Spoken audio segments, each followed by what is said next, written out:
साजिश के तहत इन्होंने इस जमीन को लैंड बैंक में डालकर हम से छीनने का काम किया। अध्यक्ष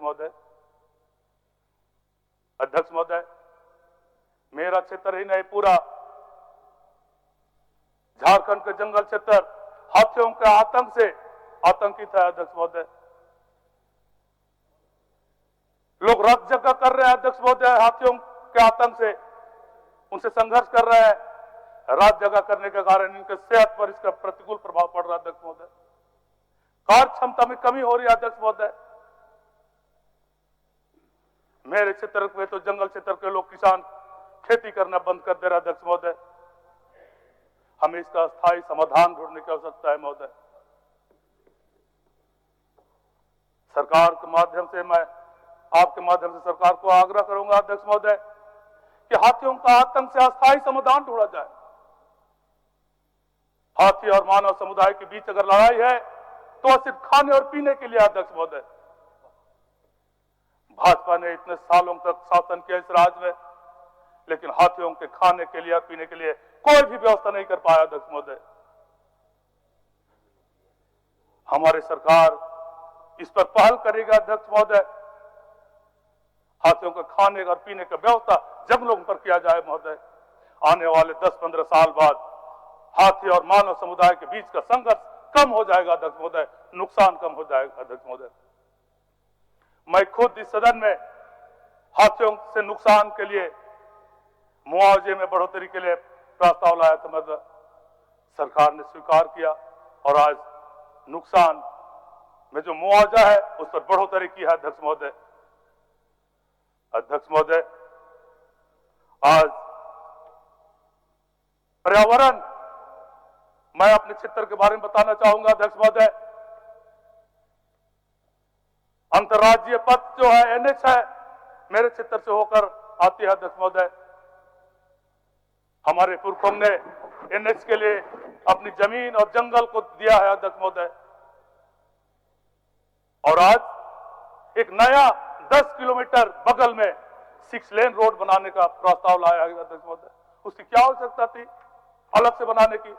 उसी एनएच लाइन पर उसी का विस्तारीकरण किया जाए। अध्यक्ष महोदय, जमीन अधिग्रहण कम होगा, जंगल कम उजड़ेंगे, पर्यावरण को कम क्षति होगी, आदिवासी मूल आदिवासी कम विस्थापित होंगे। अध्यक्ष महोदय, सरकार का राजस्व भी बचेगा। अध्यक्ष महोदय, लेकिन ये लोग जानबूझकर आदिवासियों को विस्थापित करने के लिए, उजाड़ने के लिए 6 लेन रोड जैसे प्रस्ताव लाते हैं। अध्यक्ष महोदय, कल को वे लोग टोल टैक्स लगाएंगे। नेहा बहन बता रही थी इनके यहाँ रोड बना भी नहीं है और टोल टैक्स लिया जा रहा है महोदय एनएच में। माननीय सदस्य, समय हो गया। पुराने एनएच को ही चौड़ीकरण किया जाए, बिना टोल टैक्स दिए। रोड टैक्स तो देते ही है, परमिट भी देते ही है, हम आना जाना करेंगे। अध्यक्ष महोदय, पूंजीपतियों को लाभ दिलाने के लिए और पर्यावरण को दूषित करने के लिए इस तरह की योजनाएं भाजपा के लोग ला रहे हैं। अध्यक्ष महोदय, माननीय सदस्य।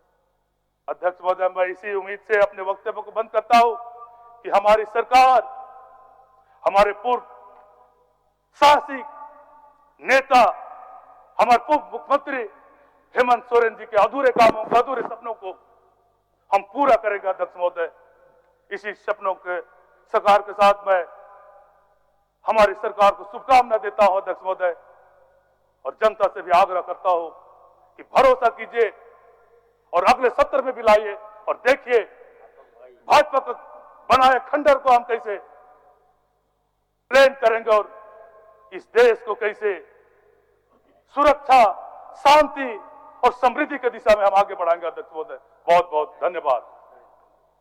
श्रीमती सुनीता चौधरी। अध्यक्ष महोदय, मैं आज कटौती प्रस्ताव के पक्ष में बोलने के लिए खड़ी हूँ। अध्यक्ष महोदय, श्रम नियोजन प्रशिक्षण विभाग के अधीन नए आईटीआई खोले गए, लेकिन दुर्भाग्य की बात है कि सारे आईटीआई को पीपी मोड संचालित किया जा रहा है। इन सब औद्योगिक प्रशिक्षण संस्थान में पढ़ाई का लाभ राज्य के गरीब मजदूरों, के बच्चों को नहीं मिल रहा है। अध्यक्ष महोदय, मेरे विधानसभा क्षेत्र रामगढ़ में एक ITI पतरातू बस्ती और सोनाहातू रांची में 10 वर्ष से बनकर तैयार है। अभी तक भवन हैंडओवर नहीं हुआ है। एक ITI LWE से कैथा में बन रहा है।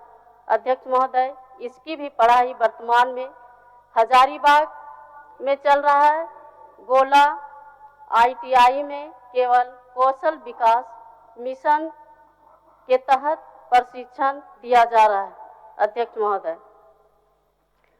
महोदय, आपके माध्यम से माननीय श्रम मंत्री से आग्रह है कि सरकार अपने स्तर से इन ITI का संचालन करे। अध्यक्ष महोदय, PPP मोड से न जनता को लाभ है न ही राज्य का। सरकार के द्वारा करोड़ों खर्च कर महिला इंजीनियरिंग कॉलेज गोला में बनाई गई है और निजी विश्वविद्यालय को PPP मोड में चलाने के लिए दे दिया गया है।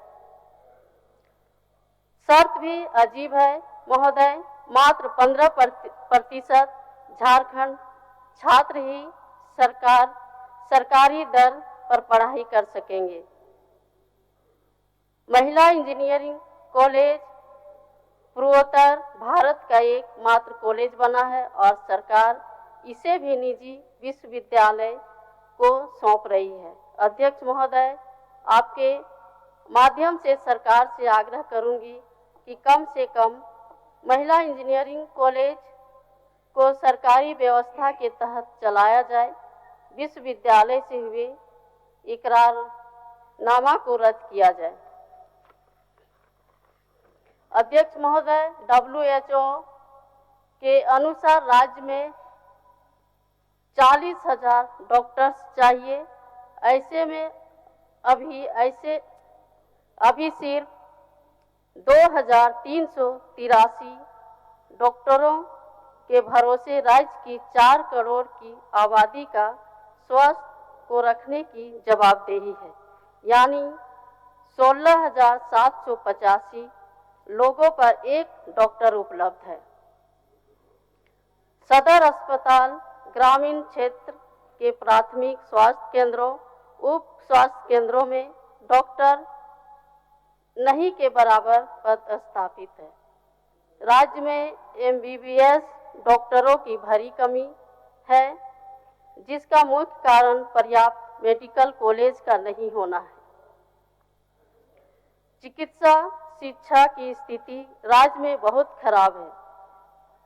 अध्यक्ष महोदय, झारखंड में मात्र 9 मेडिकल कॉलेज हैं, जिसमें मात्र 7 सरकारी और 2 निजी हैं, जिसमें मात्र 930 MBBS की सीट हैं। अध्यक्ष महोदय, आपके माध्यम से स्वास्थ्य मंत्री से आग्रह करती हूं कि नए मेडिकल कॉलेज की स्थापना पर जोर दिया जाए, वो अच्छा होगा। रामगढ़ जिले में एक मेडिकल कॉलेज एवं अस्पताल इस बजट में शामिल कर दिया जाता तो रामगढ़ एवं रामगढ़ जिले के आसपास के मरीजों को इलाज में सुविधा होती और इस राज्य के छात्रों को मेडिकल की पढ़ाई का अवसर मिलता।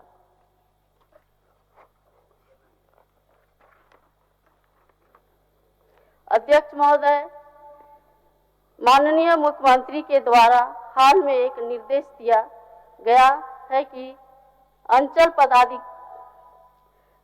कार्यालय में दाखिल, खारिज और खरीद रसीद काटने का काम शीघ्र किया जाए, लेकिन अधिकारी उसका उल्टा करते हैं। मेरे विधानसभा के दुलमी प्रखंड के उर्वा मौजा के टोला माथा गोड़ा डुमरिया टोला बमहनी का रजिस्टर 2 40 वर्षों से गायब है। लगभग 40 वर्षों से सभी ग्रामीण परेशान हैं, लेकिन अधिकारी कोई सुनवाई नहीं कर रहे हैं। महोदय, आपके माध्यम से सरकार से आग्रह करेंगे कि एक टीम गठित कर उर्वा गांव का रजिस्टर 2 बना दिया जाए। अध्यक्ष महोदय, सरकार के पास जमीन संबंधी मामलों को निपटाने का कोई ठोस नीति नहीं है। हो गया, हो गया।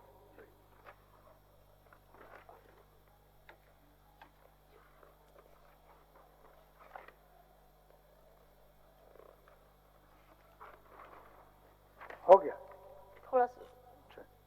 अध्यक्ष महोदय, राज्य के युवा जेएसएससी और जेपीएससी नियुक्तियों में हो रहे धांधली से हतोत्साहित हो गए हैं। सरकार के द्वारा पूर्व में निजी क्षेत्र में 75% आरक्षण की बात कही गई थी, लेकिन दुर्भाग्यवश निजी क्षेत्रों में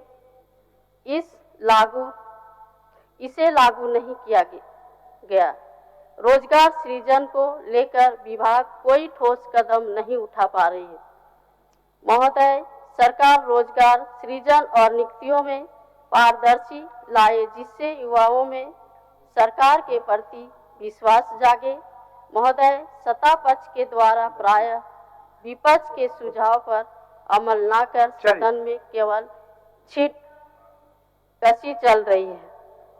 सरकार अपनी विफलताओं को गंभीरता से नहीं ले रही है। और अंत में बस यही कहकर मैं अपनी बात समाप्त करूंगी कि जलाने वाले जला ही लेते चिराग आखिर, जलाने वाले जला ही लेते चिराग आखिर, ये क्या बहाना की हवा तेज जमाने की। कौन कहता है आकाश में सुराख नहीं हो सकता, कौन कहता आकाश में सुराख नहीं हो सकता, एक पत्थर तो तबीयत से उछालो तो सही। धन्यवाद। माननीय सदस्य प्रदीप यादव जी।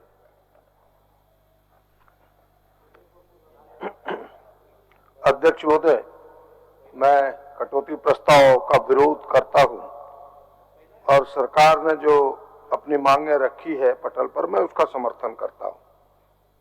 विरोध में बैठे माननीय सदस्यों को आलोचना का अधिकार है। आलोचनाएं होनी भी चाहिए, क्योंकि आलोचनाएं ही बेपटरी से सरकार को पटरी पर लाती है। सरकार के जो गलत कदम है उसे सुधारने के लिए विवश करती है।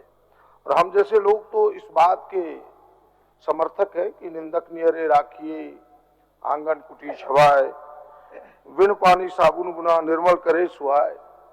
लेकिन जो सच है, सच को भी कहना चाहिए कि कुछ अच्छी बातें हैं। हमें लगता है कि ये पहली सरकार है इन 24 वर्षों में जिन्होंने ऋण को कम करने के लिए भी वित्त विभाग ने एक सीकिंग फंड बनाया। अध्यक्ष महोदय, कि भाई कर्ज हम कैसे करें, क्योंकि यह राज्य कर्ज से डूबता जा रहा था। इन बातों की भी चर्चा होनी चाहिए। ये भी चर्चा होनी चाहिए अध्यक्ष महोदय कि भाई सेवानिवृत्त जो कर्मी हो जाते थे, उन कर्मियों के पेंशन के लिए किसी ने विचार नहीं किया। जहां जहां कांग्रेस समर्थित सरकार रही, आपने सभी राज्यों में देखा कि फिर से पेंशन को पुनर्जीवित किया। और इस सरकार ने तो एक बेहतर और काम किया, एक पेंशन कोष बना दिया, पेंशन फंड बना दिया अध्यक्ष महोदय, जो इस बार भी आपने देखा होगा कि वित्त विभाग ने 780 करोड़ रुपए उसमें एक्स्ट्रा रखा है। पहले से 700 करोड़ था, लगभग वो अब 1500 करोड़ का वो हो जाएगा। तो ये अच्छी चीजों की भी चर्चा होनी चाहिए अध्यक्ष महोदय। ऊर्जा विभाग पर बड़ी चर्चा करते हैं लोग। मैंने कई बार कहा कि ऊर्जा विभाग की हालात क्या है, इनसे जरा पूछिए। इन्होंने 6000 करोड़ ट्रांसमिशन को ठीक करने के लिए लिया था। जब उस समय व्हाइट पेपर सामने आया था विधानसभा में, जब माननीय हेमंत जी ने पेश किया था, 6000 करोड़ केवल लूट हो गया, कर्जे का बोझ हो गया, ट्रांसमिशन ठीक नहीं हुआ। मैं तो आज भी माननीय मुख्यमंत्री जी बैठे हैं, मेरा आग्रह होगा कि उसकी जांच होनी चाहिए और उच्च स्तरीय जांच होनी चाहिए। उन पैसों को लूटा किसने अध्यक्ष महोदय। लेकिन ऊर्जा विभाग में जो अच्छी बातें हुई, मैं सरकार से इतना ही कहूंगा कि सूद माफी जो हुए हैं बिजली बिल के, काफी फायदे हुए हैं उपभोक्ताओं को। लेकिन यह जारी रखना चाहिए, क्योंकि अभी भी आदिवासी क्षेत्र में लोग इसका भुगतान नहीं कर पाए, उनके फायदे नहीं उठा पाए। वो जो सूद वन टाइम या फिर वन टाइम सेटलमेंट की जो वह स्कीम था उसको जारी रखना चाहिए। और 125 यूनिट जो बिजली आपने फ्री की है, इसका प्रभावी ढंग से लोगों को लाभ मिले, लोगों को मीटर सही मिले, इस पर सरकार को काम करना चाहिए। ये मेरा विनम्र आग्रह होगा। केवल अध्यक्ष महोदय, मैं 2-3 बातें कह करके 2 बातें जो मुख्य रूप से कहना चाहता हूं वो मेरे ये हैं अध्यक्ष महोदय, और वो जुड़े हुए हैं 2 स्रोतों से।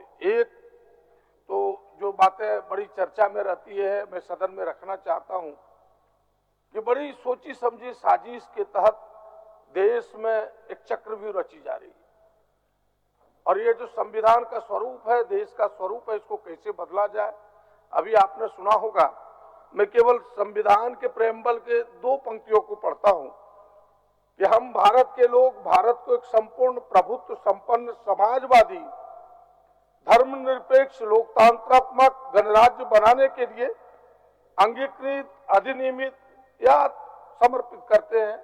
ये उसके अंदर और कई बातें हैं। अब ये जो 2 शब्द है, समाजवादी और धर्मनिरपेक्ष, इन दोनों बातों को इन लोगों ने सुप्रीम कोर्ट के संविधान के बेंच में चुनौती दिया है। अध्यक्ष महोदय, ये चुनौती इसलिए दिया गया ताकि सरकार फिर वहां कमजोर अपने पक्ष को रखे और इसके स्वरूप को बदला जाए अध्यक्ष महोदय। और ये एक साजिश है अध्यक्ष महोदय, इसलिए लोग आज ये शक करने लगे हैं कि इस देश के संविधान को खतरा है भारतीय जनता पार्टी के चलते, इस देश के स्वरूप को खतरा है भारतीय जनता पार्टी के चलते। अध्यक्ष महोदय, यह विषय आज सोचने वाली बात है, और यही मैं आगाह करना चाहता हूं आपके सदन के माध्यम से पूरे देश को, पूरे राज्य की जनता को, इनको पहचानो। इनके ऊपर कोई और चेहरे हैं, अंदर कुछ और है, ये खाते कुछ और है, बोलते कुछ और है, कहानी है ये अध्यक्ष महोदय। और मैं गृह विभाग से कहना चाहूंगा, जो मैं मूल विषय कहना चाहता हूं 2 मिनट में, वो विषय ये कि पिछले समय एक कानून बना था अध्यक्ष महोदय, गो रक्षा के नाम पर गोवंशी, झारखंड गोवंशी पशु हत्या प्रतिषेध अधिनियम 2005। अब इसके आड़ में शोषण हो रहे हैं, और शोषण इसलिए कि कई लेटर, कई पत्र अध्यक्ष महोदय, जो हमारे गाय के व्यापारी हैं, जो दूध देने वाली गायों को लेके आते हैं, खास करके हजारीबाग, गिरिडीह और धनबाद के रास्ते, 2 लोग उनका शोषण करते हैं। एक तो पुलिस करती है, और दूसरा ये जो ढोंगी बजरंग दल के लोग हैं, ये लोग करते हैं, और खुलेआम उनका शोषण होता है। विभाग ने संज्ञान भी लिया, कई पत्र भी दिए, लेकिन आज भी उनका शोषण हो रहा है। मुख्यमंत्री जी बैठे हैं, सारे मंत्रिमंडल के लोग बैठे हैं। मेरा आग्रह होगा इस पर आप गौर करें, ताकि जो दुधारू गाय आ रहा है, कम से कम उसका लाने वाले लोगों का शोषण ना हो। पहली बात ये। और दूसरी बात मैं कहना चाहता हूं अध्यक्ष महोदय कि बड़ी चर्चा, अंतिम है, अंतिम वाक्य है, मैं खत्म ही कर रहा हूं, अंतिम वाक्य है कि ये लोग बड़ी चर्चा करते हैं लॉ एंड ऑर्डर का, कि भाई लॉ एंड ऑर्डर देखना है तो यूपी जाके देखो, बुलडोजर की सरकार में देखो। जरा इनसे पूछिए कि ब्रजभूषण सिंह कहां के रहने वाले हैं, जो इस ब्रजभूषण सिंह पर बलात्कार के आरोप लगे, सीना तान के घूमता रहा, यूपी पुलिस की हाथ क्यों छोटी हो गई वहां, जरा हमें यह बताएं। किसके इशारे पर ब्रजभूषण सिंह सीने का 5 बटन खोल के घूमता रहा, वहां आपके कहां चले गई पुलिस की आंख, वहां बुलडोजर की सरकार कहां चली गई। अध्यक्ष महोदय, वहां भी बुलडोजर किस पर चलता है, माइनॉरिटीज पर, मुसलमानों पर, जादवों पर, ब्राह्मणों पर, दलितों पर, वहां मोच घुमा के चलने वाले ये ब्रजभूषण सिंह पर नहीं चलता। ये कहानी इसकी और है, यही है। इसीलिए मैंने कहा कि भारतीय जनता पार्टी का चेहरा कुछ और है, दुनिया को पहचानना होगा, दुनिया जाने इन चीजों को। इसीलिए मेरा आपसे विनम्र आग्रह होगा, आपने घंटी बजाई है, मेरा आग्रह इतना ही होगा कि सरकार देश चेते, राज्य चेते, और फिर से सरकार से आग्रह होगा कि 2 आग्रह हमने आपसे किया है। एक तो यह जो गोवंशी लोग हैं, जो लोग गाय लेके आते हैं, उनकी कैसे सुरक्षा हो, यह आग्रह हमने आपसे किया है। और दूसरा हमने कहा है कि गरीबों को जो 125 यूनिट बिजली आपने देने का जो निर्णय लिया है उस निर्णय को अमल करें ताकि उसका अधिक से अधिक लोग लाभ ले सके। धन्यवाद।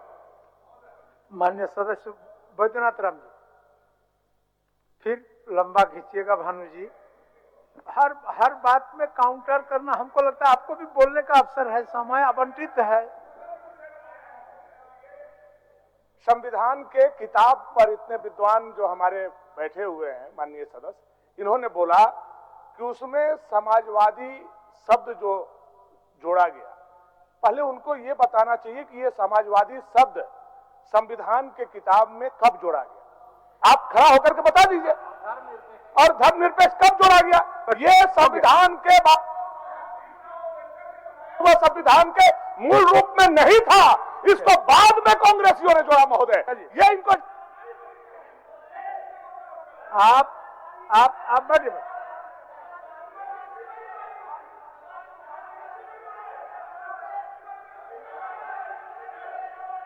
चलिए चलिए चलिए, बैद्यनाथ राम जी बैठिए।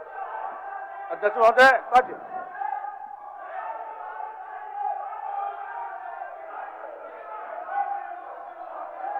बैठिए बैठिए, बोले दीजिए बैद्यनाथ राम जी। मान्य सदस्य बैठिए बैठिए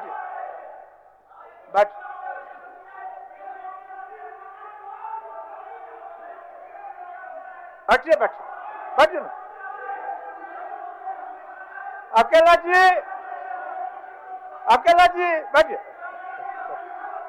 चलिए बैद्यनाथ राम जी, चलिए अपना बातों को अध्यक्ष महोदय, रखिए। कटौती प्रस्ताव विपक्ष में और सरकार की मांगों के समर्थन में बोलने के लिए खड़ा हुआ। अध्यक्ष महोदय, अध्यक्ष महोदय, कल से बजट के विभिन्न मांगों पर चर्चा हो रही है अध्यक्ष महोदय, और अलग अलग विषयों पर चर्चा हो रही है। मैं सरकार के अनुदान मांगों के संबंध में एक चीज जरूर कहना चाहूंगा कि यह बजट ग्रामीण लोगों को ध्यान में रखकर बनाया गया है। अगर इस बजट को देखें अध्यक्ष महोदय, तो ग्रामीण विकास पर सबसे अधिक फोकस किया गया है। बजट सरकार का एक काम करने का आईना है अध्यक्ष महोदय, और सरकार ने यह स्पष्ट किया है कि हम वैसे लोगों के लिए काम करना चाहते हैं जो आज तक पिछड़े थे, जो शोषित रहे हैं, पिछड़े रहे हैं, वैसे किसानों के प्रति, वैसे आदिवासी दलितों के प्रति, जो पढ़ाई में क्षेत्र पीछे रह गया उनके प्रति यह सरकार पूरी इच्छा शक्ति के साथ काम करना चाहती है। आज से 4 साल पहले तक जो सरकार प्रखंड, जिला और सचिवालय स्तर तक सिमट कर रखकर काम करते थे अध्यक्ष महोदय, माननीय मुख्यमंत्री जी, तत्कालीन मुख्यमंत्री जी हेमंत सोरेन जी ने इस सरकार को उठाकर पंचायतों तक पहुंचाने का काम किया अध्यक्ष महोदय। इसका नतीजा यह हुआ अध्यक्ष महोदय कि जो ग्रामीण किसान घर से निकलते थे अपना काम लेकर, लेकिन ब्लॉक और जिला से वो निराश होकर लौटते थे। हम सब ग्रामीण क्षेत्रों से आते हैं अध्यक्ष महोदय। गांव में जाने पर सबसे बड़ी समस्या जो दिखती थी वो लोगों के बीच से जो उभरकर बात आती थी कि पेंशन नहीं मिला। आज पूरा सदन इस बात मानने को तैयार होगा अध्यक्ष महोदय कि आज पेंशन की समस्या लगभग समाप्त हो गई है, और यह समाप्त करने का काम किया आदरणीय श्री हेमंत सोरेन जी ने। ये परिचायक है अध्यक्ष महोदय कि हम समाज में जहां कमी है, जो समाज अत्यंत कमजोर है, जिसे सहायता की आवश्यकता है। आप बोलिए बैद्यनाथ जी, आप बोलिए उधर में। अध्यक्ष महोदय, एक पुरानी आदत कुछ लोगों की होती है, बेवजह कभी कभी खुजली होती है लोगों को अपनी बात कहने का अवसर ढूंढना, और जब कोई बातें उनके विपक्ष में जाती हुई दिखती है अध्यक्ष महोदय, तो निश्चित रूप से खुजली होना स्वाभाविक है। और मैं तो यह कहना चाहता हूं अध्यक्ष महोदय कि दिल पर हाथ रखकर प्रतिपक्ष के सदस्य दिल पर हाथ रखकर बोले कि 4 साल के पहले जब वो गांव जाते थे उनके पास पेंशन लेने के लोगों की कतार होती थी कि नहीं होती थी? आज क्या वो स्थिति है? दिल पर हाथ रखकर बोले। और जज्बाने आज किसान की बात करते हैं। ये सरकार ने 50,000 से शुरू किया था अध्यक्ष महोदय, आज 2 लाख रुपए तक के लोन को माफ किया है अध्यक्ष महोदय। एक तरफ जहां केंद्र की सरकार किसानों पर लाठियां बरसा रही है अध्यक्ष महोदय, गोलियां चला रही है, कांटे बिछाए जा रहे सड़कों पर, वही झारखंड की यह सरकार आज उन किसानों के घाव पर मरहम लगाने का काम कर रही है अध्यक्ष महोदय। क्या ये गरीबों की सरकार नहीं है अध्यक्ष महोदय? क्या इससे गरीब का कल्याण नहीं हो रहा है? इन्हें लगता है कि जो इंडिया हमारे पक्ष में जाएगा हम उनको बहुत जोर से चिल्ला कर बोलेंगे। बहुत जोर से चिल्लाना बड़ी बात नहीं होती अध्यक्ष महोदय। जोर से चिल्लाने से कोई मसला हल नहीं होता है। मसला हल होता है दिल की गहराइयों से काम करने से अध्यक्ष महोदय। और जब दिल की गहराइयों से कोई व्यक्ति काम करता है तो उसकी आवाज जन जन तक पहुंचती है। ये काम हेमंत सोरेन जी ने किया अध्यक्ष महोदय। गांव के लोगों के दिलों को छूने का काम हेमंत जी ने किया। और जिस तरह के कल्याणकारी योजनाओं को लेकर वो गांव में जाना शुरू किए अध्यक्ष महोदय, पंचायतों में जाना शुरू किए, वैसे लोग जिनकी जुबान में आवाज नहीं थी अध्यक्ष महोदय, वह भी पंचायतों तक पहुंचकर अपनी बात रखे, उनकी समस्याओं का समाधान हुआ। आज अबू आवास क्यों लाना पड़ा अध्यक्ष महोदय? जब प्रधानमंत्री आवास योजना बंद हो गया और जब प्रधानमंत्री आवास योजना लोगों को नहीं मिलने लगा और सरकार ने यह महसूस किया, हेमंत जी ने यह महसूस किया कि आज भी वैसे लोग हैं जिनके छतों पर, उनके सिर पर छत नहीं है, आज वो झोपड़ी के अंदर रहने को मजबूर हैं। और जब प्रधानमंत्री आवास बंद हो गया तो उन्होंने अपने राज्य की व्यवस्था से अबू आवास की घोषणा की। प्रधानमंत्री आवास से बेहतर 3 कमरों का मकान, शौचालय सहित, अध्यक्ष महोदय क्या गरीबों को अधिकार नहीं है कि अच्छे मकान में रहे? आज उन्हें भी अधिकार मिलना चाहिए अध्यक्ष महोदय। आज कृषि के क्षेत्र में जिस प्रकार के अनुदान संसाधन मिल रहे हैं, चाहे वो संयंत्र हो, ट्रैक्टर हो, खाद बीज हो, जिससे किसानों को अधिक लाभ मिल रहा है अध्यक्ष महोदय, क्या ये उन गरीबों को नहीं मिलना चाहिए अध्यक्ष महोदय? आज जब इन सुविधाओं को लेकर हेमंत सरकार गांव तक गए तो लोगों को लगने लगा ये सरकार अगर इसी गति से आगे बढ़ती रही और जितनी लोकप्रियता बढ़ रही है, अगर आगे बढ़ती चली गई तो आने वाले समय में हम लोग का सुपड़ा साफ हो जाएगा। कोई नाम लेवा नहीं रहा अध्यक्ष महोदय। और इसको देखकर इन लोगों ने एक षड्यंत्र रचा।